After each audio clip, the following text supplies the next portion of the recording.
Hello everyone, it's Glenda and welcome back to Creative Grandma's Kitchen.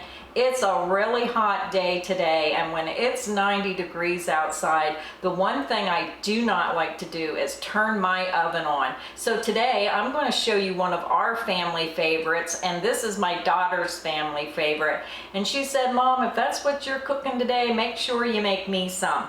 So this is being cooked in my crock pot. Now you can cook it in the oven, but I am making delicious pulled pork barbecues with a pepper slaw topping that is just so delicious. You're going to make this your summertime family favorite. So let me show you what you need to get started. First, you're going to need a pork loin center cut roast, about 3 to 3.5 pounds. You're also going to need some black pepper and some garlic salt. Now this is used to just dust the top of your roast to get it ready to bake. The ingredients for your sauce.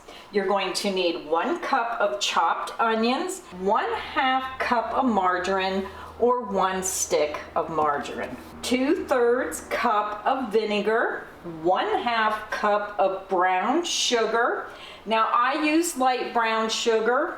It doesn't matter if you use light or dark, it's up to you. 1 cup of tomato ketchup, 4 teaspoons of Worcestershire sauce, 1/4 cup of yellow prepared mustard, and 3/4 cup of water.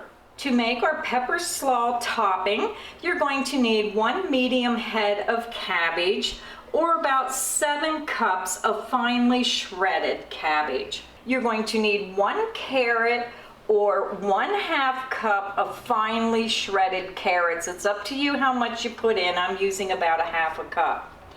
1 cup of sugar, 1/2 cup of vinegar, 1 cup of water, and about 2 teaspoons of celery seed, or to your taste. If you want more or less, that's up to you. So the first step to make these delicious pork sandwiches is I'm going to season my pork before I start cooking it.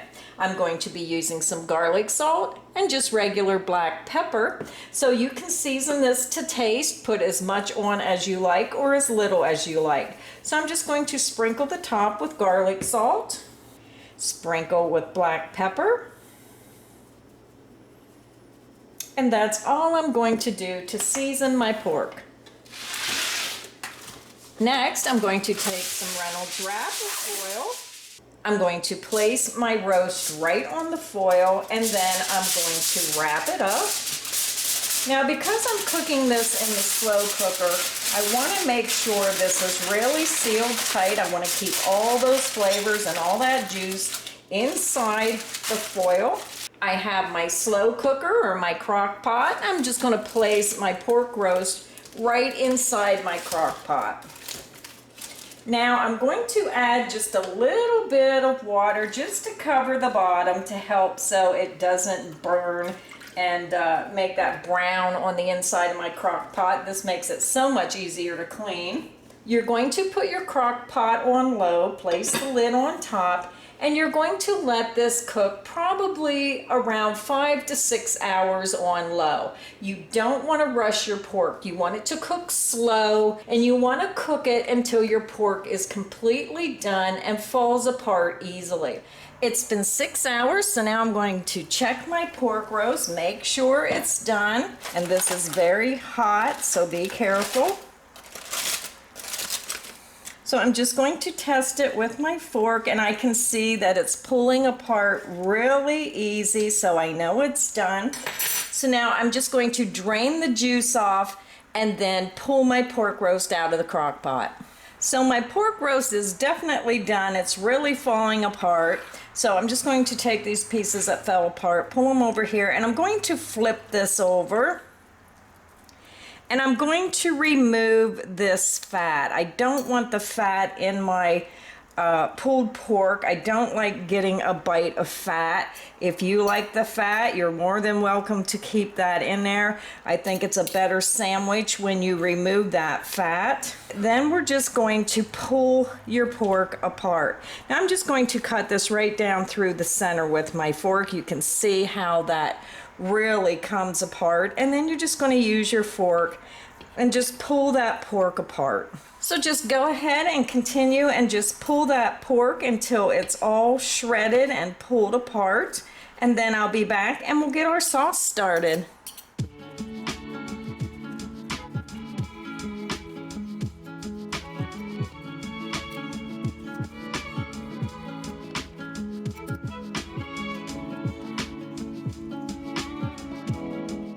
So now, since all my pork is pulled apart, I took my bowl out of the crock pot. You don't want to put it back into a hot crock pot. You want to wait till we get our sauce done. So take your bowl out of the crock pot if it's removable, or turn your crock pot off for now, and then put all your pork back into your crock pot bowl. So now I'm just going to set this aside, and then we're going to make our sauce. We're going to add 1 stick of margarine. So I'm just going to cut it in pieces to help it melt faster. Get that in the pan and let it start to melt. So now we're going to add our onions and we're going to cook them until they're tender. So my onions are nice and tender, and now I'm just going to add my other ingredients. I'm going to turn my heat down. I'm going to add my 1/2 cup of brown sugar,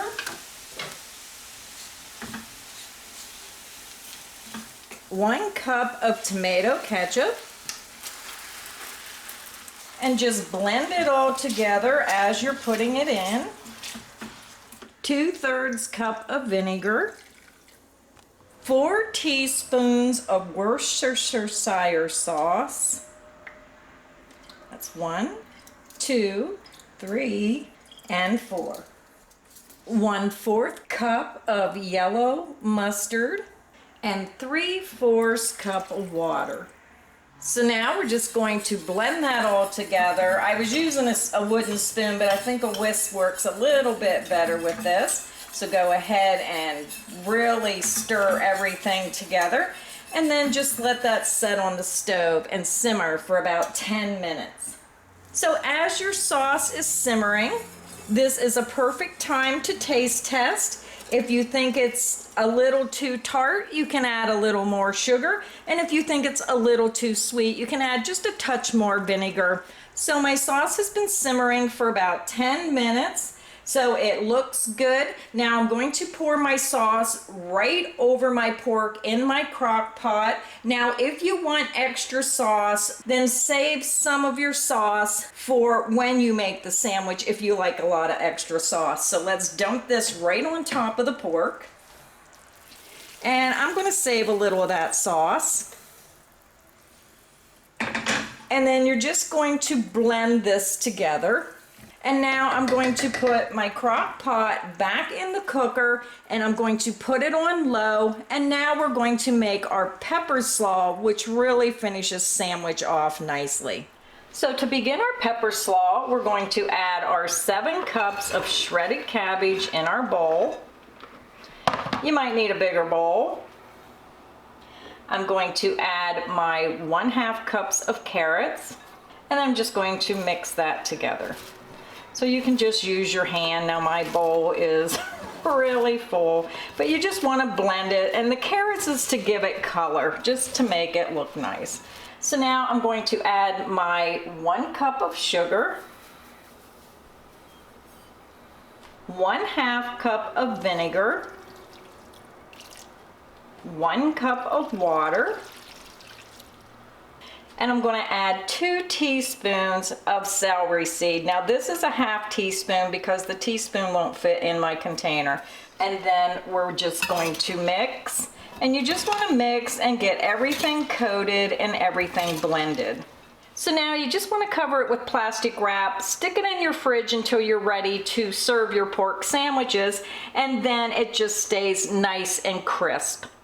So let's get our sandwich made, our pork is nice and saturated. I'm using a delicious Italian Kaiser roll. If you use just a plain hamburger bun, then sometimes it gets really soggy. So I'm gonna stir it up a little bit. You're gonna put that delicious pulled pork on your sandwich. Let's load that up. And then you're going to come over and you're just going to take a nice spoonful of that pepper slaw, put it on top of your sandwich. And I don't know about you, but that is a delicious pulled pork sandwich, and I can't wait to take a bite out of this for my lunch. So I'll see you next time in the kitchen. So make sure you hit that subscribe button so you don't miss any of the cooking fun. Okay. Can I have that? You can have that. Ooh.